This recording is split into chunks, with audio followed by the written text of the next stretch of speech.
These masterminds didn't just break the rules, they rewrote them with flair, flash, and forged documents. Behind the world's wildest scams are stories so outrageous they sound like fiction, but the fallout was all too real. So let's take a look at the 20 biggest scams and scammers of all time. Number 1. WorldCom's $11 billion accounting fraud. CEO Bernard Ebbers turned a tiny Mississippi phone company into America's second biggest long-distance provider, and arguably its biggest ever scam. WorldCom falsely claimed $3.8 billion in everyday expenses as equipment purchases in order to fake higher profits. When investigators caught on in 2002, the collapse of the company became America's biggest ever bankruptcy. Number 2. Frank Abagnale's identity hoaxes. Frank Abagnale didn't just forge checks, he assumed false identities. He tricked airlines, hospitals, and law offices into believing that he was qualified to practice in their profession, which he wasn't. Pan Am gave him his wings and made him a pilot. A hospital even let him practice medicine. In Louisiana, he pretended to be a legal mastermind. Meanwhile, at the time, Abagnale was just a completely unqualified teenager. Number 3. The sale of the Eiffel Tower. Twice. Once upon a time, a smooth-talking Czech convinced 6 scrap metal dealers that Paris secretly wanted to sell them the Eiffel Tower. As a result, the scammer pocketed a huge amount of money from André Poisson, who thought he'd won the bidding to purchase the scraps of the Eiffel Tower. The crazy part is that the scammer actually did the same thing a month later with new victims. Number 4. Enron's $74 billion cover-up. The collapse of Enron was one of the biggest scandals in American corporate history. The company's executives created fake companies to hide over $74 billion of Enron's debt. Meanwhile, they sold over $1 billion of company stock before everything crashed. The scandal resulted in thousands of jobs lost and the destruction of hundreds of millions of dollars in workers' retirement savings. Enron CEO Jeffrey Skilling received a 24-year prison sentence, and Congress was compelled to create the Sarbanes-Oxley Act with stricter financial reporting rules. Number 5. The fake heiress. Anna Sorokin convinced some of Manhattan's wealthiest that she had a $70 million trust fund waiting for her in Germany. She lived in luxury hotels as a German heiress for months without paying any bills. She even tried to get $22 million to fund a private arts club. Amazingly, her fake heiress act worked for nearly 4 years before the police caught up with her. Number 6. Ponzi's postal coupon scheme. We've all heard of a Ponzi scheme. Well, the original Ponzi's fraud relied on exploiting currency gaps via international postal coupons. In theory, it worked. Buy low, sell high. But in practice, the system couldn't support the scale he pretended to manage. He raised $15 million in 1920 alone, and unfortunately, with only 27,000 coupons in existence, his strategy was pure fiction, leading to disaster for his investors. Number 7. Health South's $2.7 billion fraud. The rehab hospital chain Health South faked $2.7 billion in profits over 7 years to impress Wall Street analysts. Eventually, 5 financial executives pleaded guilty to false financial records. Although CEO Richard Scrushy was acquitted of the main charges, he was later convicted on separate bribery counts, and became the first CEO to be charged under the new post-Enron laws. Number 8. Fire Festival's luxury lie. The planners of the Fire Festival promised a life-changing music festival event in the Bahamas, using models like Kendall Jenner to sell tickets that cost up to $100,000 for VIP packages. However, when guests arrived, they found disaster relief tents instead of luxury villas, and cheese sandwiches instead of gourmet meals. The festival's planner stole $26 million from investors and received a 6-year prison sentence.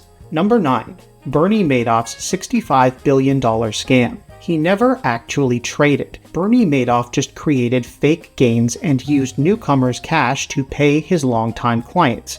In other words, he ran an enormous Ponzi scheme. Eventually, the 2008 financial crisis exposed his fraud when many people demanded their money back. Bernie Madoff received a 150-year sentence and died in prison.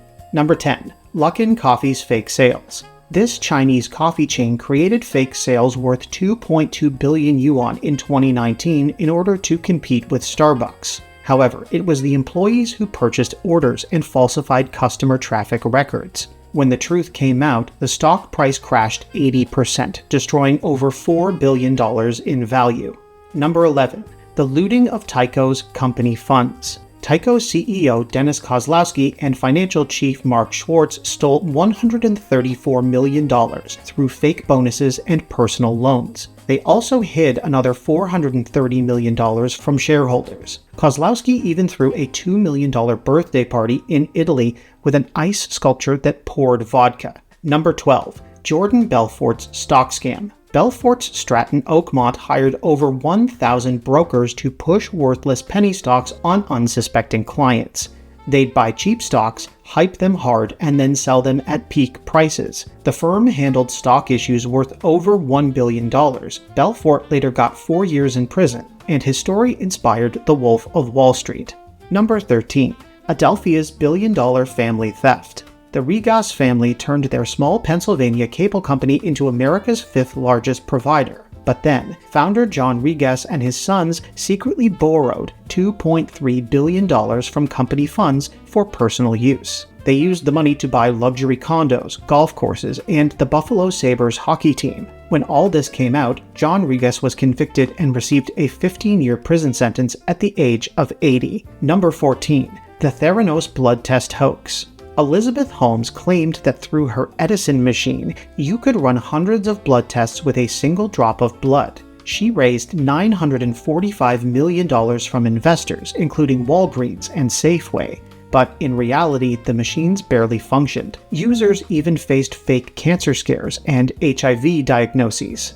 Number 15. Stanford's $7 billion CD fraud. Alan Stanford built his fortune on lies. His $7 billion Ponzi scheme sold fake, safe CDs through a Caribbean bank, and over 18,000 investors bought in. But there were no real returns, only deception. And when he was caught, Stanford was sentenced to 110 years in prison. Number 16. Wirecard's $2 billion disappearance. Germany's major payment processor claimed $2.1 billion in cash that never existed. The company created fake transactions to boost their revenues, and when auditors never found the missing money, Wirecard collapsed completely. Number 17. Peregrine's forged bank records. Russell Wassendorf built his Iowa-based commodities firm Peregrine over 20 years, while secretly stealing $215 million in his clients' funds. He forged bank statements and even created fake documents to hide his theft. The scheme unraveled when regulators demanded proof of customer deposits, leading Wassendorf to attempt taking his own life before finally confessing. In the end, he was sentenced to 50 years. Number 18. Refco's loan fraud. Philip Bennett was the brains behind Refco's rise and its downfall. The firm dazzled Wall Street and even pulled off a slick IPO, but what investors didn't know was that Bennett buried an $800 million hole in the books, most of which involved a shady $430 million loan. The cover-up didn't last. When the truth came out, so did the handcuffs. Number 19. OneCoin's vanishing crypto queen. Oxford-educated Ruja Ignatova convinced investors worldwide that OneCoin was the next Bitcoin, raising $4 billion from 3.5 million victims. However, unlike other cryptocurrencies, OneCoin existed only on paper, with no chain technology. Ignatova vanished in 2017 and is still on the FBI's most wanted list. And number 20. MMM's Russian pyramid collapse. It started with promises of easy money, 20% returns or more. By 1997, Sergei Mavrody's MMM scheme had swallowed $1.5 billion from 15 million people. After the collapse, many were left broke. Shockingly, this didn't stop Mavrody as he took the scheme global, repeating history. That's all for this video. If you enjoyed it, consider subscribing to History Snob for more. Thanks for watching.